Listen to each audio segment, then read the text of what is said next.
Hello! Luluto ko ng adobong manok.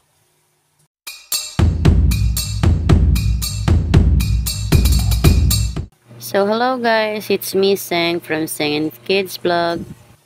Lalagyan ko yun ng itlog, kaya ito may itlog. Take note this guys. Ang itlog daw ay pinakukuluan ng 15 minutes. So, 15 minutes na siya. Meron din siyang asin at suka para madaling mabalatan. So, natutunan ko lang rin yan online sa kakanood ko ng pagluluto. At totoo nga naman po na madali siya mabalatan pag nilagyan mo ng suka at asin yung pinakukulo mong itlog. So, magigisa na ako ng bawang sibuyas.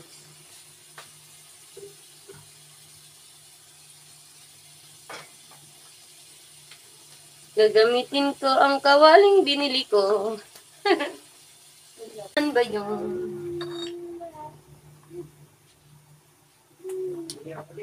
Masyado kami magasto sa mantika.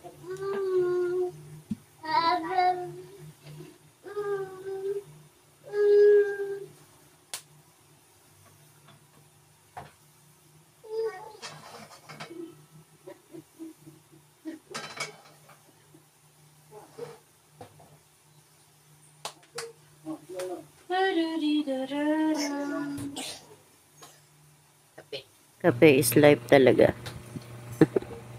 So, let's start sa paggisa. Unahin natin ang manok. Gusto ko muna siyang prituhin na medyo may pagka-brown.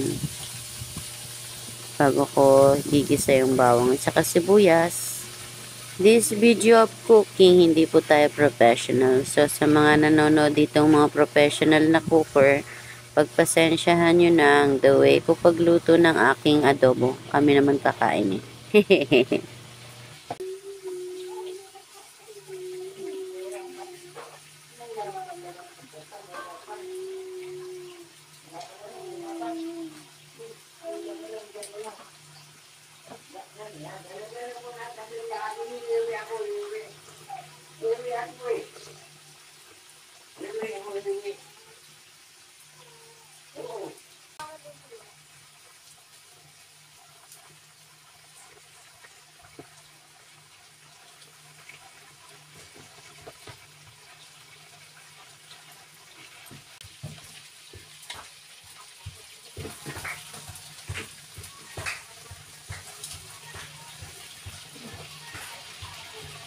At eto na nga, igigisa na natin ang bawang at sibuyas kasi medyo may pagka-brown na siya. Hindi kita sa video pero may pagka-brown na siya. Nasusunod na nga iba eh kasi umiyak yung anak ko.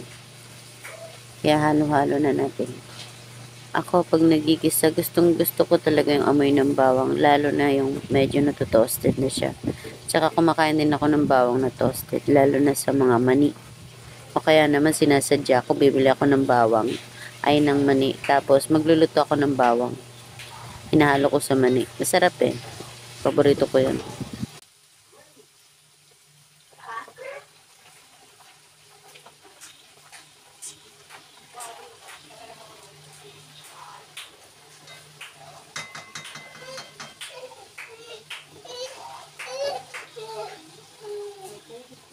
So, ilalagay ko na yung oyster sauce. Masarap kasi yung may oyster. Hindi lang siya basta alat. Kasi malinamnam siya pag may oyster. Hindi ka putulad ng toyo lang at saka suka. Masarap yung may oyster. At saka paborito ng mga bata yun kapag may oyster. Marami sila nakakain. Kasi medyo maalat-alat na matamis-tamis. Siyempre lalagyan ko yan ng asukal para lalong mas masarap. Ayan, ang itim na ng adobo natin. At syempre, kahit may oyster, naglalagay pa rin ako ng toyo para mas masarap. Kasi ang mga anak ko mahilig sa masabaw. Ayaw nila ng tuyong adobo, kaya kailangan maraming sabaw. Isa pa, marami akong anak. Nandito rin yung pamangkin namin. Kaya, at saka marami rin kami sa bahay, kaya kailangan namin maraming sabaw. Naglalakihan na rin yung mga dating maliliit pa, kaya sa laman din kumakain sila. Dati kasi, sabaw lang, kontento na sila. Kahit konti lang yung laman, basta maraming sabaw. Yan, marami na sila nakakain. Pero ngayon, dahil nga malalaki na sila, kailangan na ng maraming laman. Kasi kumakain na rin sila ng mga, yan, mga meat. Hindi lang pwede sabaw. Kailangan marami ng sabaw, marami ring laman. Nilalagyan ko siya ng tubig para hindi siya masyadong maalat.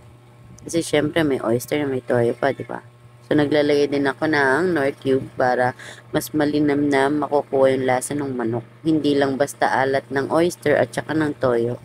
Nilalagyan ko rin siya ng Knorr cube para lasa ng manok. Kasi 3/4 lang yung manok na yan eh. Tapos yung mga itlog, hindi naman maglalasang itlog yung manok, di ba? Hindi maglalasang manok pala yung itlog kasi nga egg lang siya. Egg lang siya ng chicken eh. Tama ba ako? Well, ayun na nga.